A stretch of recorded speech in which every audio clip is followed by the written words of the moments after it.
Hi friends, ಇದು 1 ಎಕರೆ ಖಾಲಿ ಜಾಗ.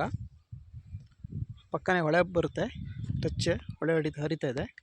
ಸುತ್ತಮುತ್ತ ಎಲ್ಲ ಮನೆ ಆಗಿದೆ. ನೋಡಿ, ಮನೆ ಇದೆ, 2 ಮನೆ ಇದೆ, ಅಲ್ಲಿ ಕಾಣ್ತಾ ಇದೆ. ಒಂದು ಮನೆ ಕಾಣ್ತಾ ಇದೆ, ಇನ್ನೊಂದು ಮನೆಯಲ್ಲಿ ಕಾಣ್ತಾ ಇದೆ, ದೂರದಲ್ಲಿದೆ. 1 ಎಕರೆ. ಇದು ರೋಡು, ಕಾಮನ್ ರೋಡು. ಯಾವ್ದಾದ್ರು ಬೈಯರಿದ್ದರೆ ಆ ನಂಬರಿಗೆ ಫೋನ್ ಮಾಡಿ. ವಿಜಯಲಕ್ಷ್ಮಿ 9448399513. ಇನ್ನೊಂದು ನಂಬರ್ ಇದೆ 8310269125.